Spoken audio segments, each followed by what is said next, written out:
नमस्कार, आप देख रहे हैं हार्ट टॉक भारत। मैं हूं दिवाकर विक्रम सिंह। बांग्लादेश से लेकर के दिल्ली में एक प्रोपेगेंडा को लेकर के जो कुछ भी चलता है, ज़रा उसके तौर तरीक़ों को समझिए और फिर इस निष्कर्ष पे पहुंचिए कि आखिर में फंडामेंटलिज़म के नाम पर या मुस्लिम फंडामेंटलिज़म को किस तरीके से, किस नज़रिए से, किस चश्मे से देखते हुए उसका लोकतांत्रिकरण किया जाता है, जिसमें लेफ़्ट लिबरल गैंग बहुत प्रभावी भूमिका अदा करते हैं। अब इसके पीछे राज क्या है और इसका एक वैश्विक परिदृश्य क्या है, इसको सिर्फ कुछ घटनाओं से समझिए। बांग्लादेश में ढाका सहित, जिसमें चटगांव भी आता है, प्रमुख शहर है बांग्लादेश का,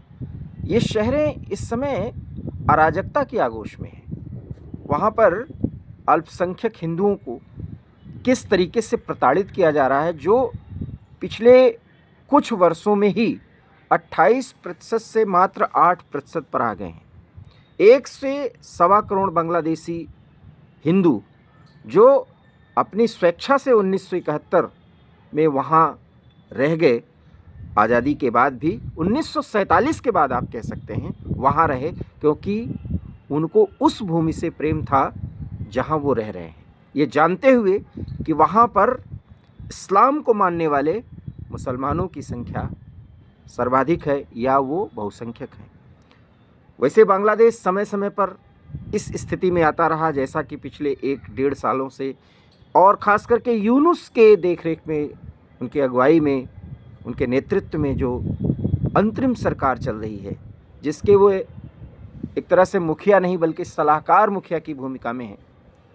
वहाँ किस तरीके से मुस्लिम फंडामेंटलिज़म को बढ़ावा दिया जा रहा है, किसके इशारे पर, जिसमें पाकिस्तान भी आते हैं, तुर्की भी आते हैं, अमेरिका का भी अपना एक हित है, उसकी एक नाराज़गी है, चीन का भी अपना एक हित है, उसके अपने स्वार्थ हैं, और बांग्लादेश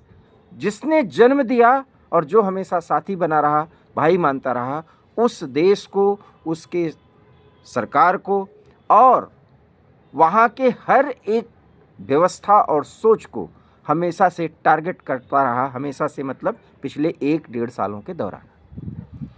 अब आप देखिए कि वहाँ पर एक फंडामेंटलिस्ट छात्र नेता, हालांकि मैं उनको छात्र कहना ही नहीं चाहता, लेकिन उनको छात्र नेता कहा जाता है, हादी, जिसको गोलियों से भुना गया, सिंगापुर से उसकी डेड बॉडी लाई जाती है, उसे दफना दिया जाता है ढाका के यूनिवर्सिटी के कब्रगाह में, और उसके बाद वो वहाँ का आइकन बन जाता है। उसका भाई किस तरीके से आरोप लगा रहा है मोहम्मद यूनुस की सरकार पर, और उसको किसने मरवाया इस पर चर्चा है। प्रोपेगेंडा फैलाने वाले कहते हैं कि भारत ने मरवा दिया। काम आईएसआई के इशारे पर था, क्योंकि भारत पर ज़्यादा से ज़्यादा तोहमत लगे, इसलिए हादी की हत्या करवाएगी। और अब तो हादी का भाई कह रहा है कि यूनुस की सरकार के कर्ता धर्ताओं ने ही मरवाया। हादी की हत्या को लेकर के जो भारत के खिलाफ इतना जहर उगल रहा था, जिसने एक स्थापित सरकार से शेख हसीना वाजेद को एक तरीके से बाहर भागने के लिए मजबूर किया, जो दिल्ली में शरण ली हुई हैं, वो हादी वहाँ का आइकन बन गया। ये बात ठीक है कि वहाँ का आइकन बन गया, क्योंकि वो मुस्लिम फंडामेंटलिस्ट के गिरफ्त में है। पूरी दुनिया, अमेरिका, ब्रिटेन, फ्रांस, जर्मनी, जहाँ से देखिए, या तो सरकारों की तरफ से और या कुछ एनजीओज़ की तरफ से, हादी की मौत पर ढेर सारी बातें कही जा रही हैं, बड़े आंसू गिराए जा रहे हैं। लेकिन वहाँ पर एक हिंदू दीपुदास की हत्या हो जाती है, उसको सरेआम आग के हवाले कर दिया जाता है और अपनी ज़िंदगी से वो रुखसत हो जाता है, ख़त्म हो जाती है उसकी ज़िंदगी, सारी आशाएं मर जाती हैं। और हिंदू समाज के लोग इसे देखने को मजबूर हैं, उसके विरोध में आकर के खड़े हुए हैं, डटे हुए हैं, लेकिन उनका पूछने वाला हालचाल कोई है नहीं।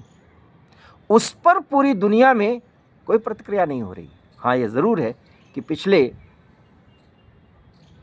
48 घंटों में भारत के अंदर, भारत के प्रमुख राज्यों में, जिसमें बंगाल नहीं है, बंगाल में तो दीपू दास की हत्या के विरोध में जो हिंदू संगठन उतरे वहाँ पर लाठीचार्ज किया गया, क्योंकि ममता बनर्जी अगर लाठीचार्ज करवाएंगी नहीं तो 2026 के चुनाव में उनको हारना, वैसे भी हारना है, बुरी तरह हारेगी, क्योंकि अब तो उनके टुकड़ों पर पले हुमायूं कबीर को ही इस तरीके से ममता ने प्रोजेक्ट कर दिया है कि हुमायूं कबीर मौके का फ़ायदा उठा करके एक बड़े नेता के तौर पर स्थापित होने जा रहे हैं। ये एक अलग मुद्दा है, इस पर हम अलग से बात करेंगे। लेकिन बंगाल के अतिरिक्त देश के पूरे कोने कोने में हिंदू समाज इकट्ठा होकर के दीपू दास की हत्या के संदर्भ में भारत सरकार से बहुत सचेत होकर के कदम बढ़ाने और बांग्लादेश पर निगहबानी के लिए आह्वान कर दिया है। इसका मतलब है ये जागरण सही है, क्योंकि पूरी दुनिया में किसी ने दीपू दास की हत्या, और वो भी बर्बर हत्या के खिलाफ कोई कुछ नहीं बोला। इसलिए आप सोचिए फंडामेंटलिज्म क्या है।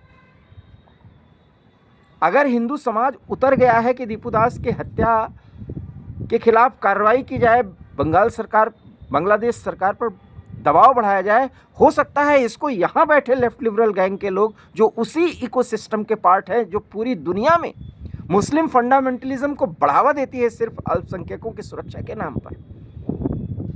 और अपनी पीठ थपथपाती है, उसी के पार्ट ये लेफ्ट लिबरल गैंग भी हैं जो देश में बैठे हुए लोग जो हादी की हत्या और वहाँ के फंडामेंटलिज्म जो कि भारत के विरोध पर टिक गया है, जिसमें हमारे सबसे बड़े विरोधी और दुश्मन देश पाकिस्तान का हाथ है, ये जानते हुए हम उस फंडामेंटलिज्म को लेकर के ढेर सारी बातें कर रहे हैं। और हम अर्थात इस देश की प्रमुख राजनीतिक पार्टी कांग्रेस और उसके नेता दिग्विजय सिंह, हालांकि दिग्विजय सिंह की बात को पता नहीं क्यों इतना सीरियस नहीं लेना चाहिए, लेकिन उस व्यक्ति ने ये कह दिया कि भारत में जो सरकार वर्तमान में चल रही है 11.5-12 साल से, इसके करतूतों के चलते बांग्लादेश में ये रिएक्शन हो रहा है। अब आप सोचिए, कहने का तरीका मतलब किसी भी तरीके से मुस्लिम फंडामेंटलिज्म जो इस्लाम के नाम पर चलाया जा रहा है उसको गाहे बगाहे प्रोटेक्ट कर देना, ये तो पूरी दुनिया की आदत बन गई है। लेकिन भारत में इसीलिए नरेंद्र मोदी की सरकार को किसी भी कीमत पर प्रोटेक्ट करने की बात कही जाती है। हालांकि इस सरकार से भी जितने भी तर्क दिए जा रहे हैं, ये आशा की जाती है कि वो बहुत ही सख्त कदम उठाए और इतना बड़ा दबाव यूनुस पर बना दे कि या तो वो देश छोड़ करके चले जाएं, और या तो पाकिस्तान, चीन, जिसके भी इशारे पर, अमेरिका, जिसके भी इशारे पर अगर वो उछल रहे हैं तो संभल जाए, क्योंकि हिंदुओं की ऐसे हत्या होती रहेगी और भारत ऐसे देखता रहेगा, ये कतई हो ही नहीं सकता। और बात सिर्फ हिंदू हत्या की नहीं है, भारत के खिलाफ पूरे बांग्लादेश के समाज को रेडिकलाइज करने की है, और ये रेडिकलाइजेशन हो रहा है तो पूरी दुनिया देख रही है। और देखने में वेस्ट, अमेरिका और भारत विरोधी वो देश जिसमें चीन भी है, पाकिस्तान भी है, तुर्की भी है, अब आप समझ सकते हैं ये है पूरी दुनिया में किसी भी समस्या को और किसी भी आंदोलन को किस नज़रिए से देखा जाता है। और हमारे यहाँ भी सबसे बड़ी समस्या है कि ऐसे लोग एक इस इकोसिस्टम के पार्ट हैं जो इंटेलेक्चुअल कहे जाते हैं, जो बहुत प्रोग्रेसिव कहे जाते हैं, उनको दीपू दास की हत्या में अगर कोई रोता है, परेशान होता है, उस पर ध्यान देने की बात करता है तो वो हिंदू फंडामेंटलिज्म से जोड़ दिया जाता है। लेकिन मुस्लिम फंडामेंटलिज्म पर जो पूरी दुनिया एक साथ लामबंद होती है, पता नहीं किस दबाव में, उसमें हमारे देश के लेफ्ट लिबरल गैंग जब शामिल हो जाते हैं तो इस बात का डर भी लगता है और दुख भी होता है। और इसलिए हिंदू समाज का इकट्ठा होना और देश के विभिन्न भागों में आंदोलन करना और मोदी सरकार से यूनुस को एक दायरे में रहने के लिए मजबूर करने के लिए आह्वान करना, उन पर दबाव बढ़ाना, ये एक बहुत अच्छा कदम है। कोई कुछ भी मानता रहे, लेकिन अगर हम अपने ही समुदाय को लेकर के प्रोटेक्टेड नहीं महसूस करेंगे, प्रोटेक्टिव वे को नहीं अपनाएंगे, प्रोटेक्टिव नज़रिया नहीं रखेंगे, तो हम पूरी दुनिया की शांति के लिए क्या सोच सकते हैं। और हम किस फैशन के तहत किसी भी इंसान और किसी भी कम्युनिटी के साथ हो रहे अत्याचार को सिर्फ फैशन के नज़रिए से देखते रहेंगे? फैशन यही है कि हादी जैसा अतिवादी, एक कथित छात्र नेता, उसकी हत्या पर पूरी दुनिया जब राग अलापती है बेसुरा, तो हमारे यहाँ का लेफ्ट लिबरल गैंग भी हादी को क्यों पैदा करना पड़ा बांग्लादेश के समाज को, इस पर चर्चा करते हुए देखा जाता है। लेकिन दीपू दास की हत्या हो जाती है तो बांग्लादेश किस आग पर खड़ा हो चुका है वहाँ का समाज, और कितना बदलने की ज़रूरत है, और कितना उस रेडिकलाइज समाज को एक समन्वय और सामंजस्य बैठाने की ज़रूरत है उसके साथ। उस स्थिति में को अपने आप को किस तरीके से समायोजित करें। बांग्लादेश का राष्ट्रवाद, वहाँ का संस्कृति, इन सब से अपने को जोड़े, जो कि नहीं जोड़ रहा है, जिसको खत्म करने पर तुला हुआ है ये कट्टरपंथी उबाल, उस पर हम एक मुहिम चलाते, पूरा भारत एक खड़ा हो जाता तो अच्छा होता। लेकिन आप देखिए कि इसी भारत में ममता बनर्जी की सरकार जब दीपू दास के हत्या के संदर्भ में हिंदू समाज इकट्ठा होकर के कोलकाता और अन्य शहरों में प्रदर्शन करता है तो लाठियां चलवाती, लेफ्ट लिबरल गैंग पूरे देश में खड़ा हो जाता है। ये और बात है कि देश सिर्फ पश्चिम बंगाल से ही नहीं बनता, देश का एक प्रमुख और बहुत ही अहम भाग है, लेकिन वहाँ के एक सरकार की गलतियों से पूरा हिंदू समाज नहीं रुकने वाला। इसलिए एक तरफ हादी की हत्या होती है, दूसरी तरफ दीपू दास की हत्या होती है। इन दोनों हत्याओं को लेकर के जो इंटेलेक्चुअल से लेकर के आम समाज और सरकारों का नज़रिया बनता है, उसको समझने का प्रयास करिए और सोचिए कि हम फैशन में आकर के नहीं, बल्कि अपनी आत्मा की आवाज़ से कम एक जनमत तो ऐसा तैयार करें जिसमें यूनुस जैसा एक पिट्ठू सरकार का मुखिया, वो व्यक्ति ये सोचने पर मजबूर हो कि बांग्लादेश के हिंदू यूं ही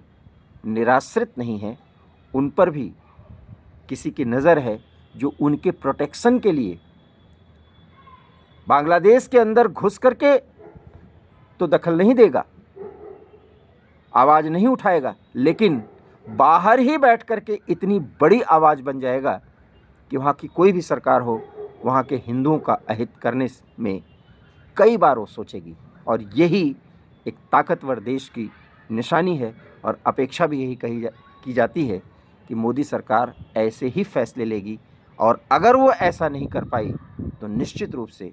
उस पर सवाल तो उठेंगे, क्योंकि लेफ्ट लिबरल गैंग्स की ही तरह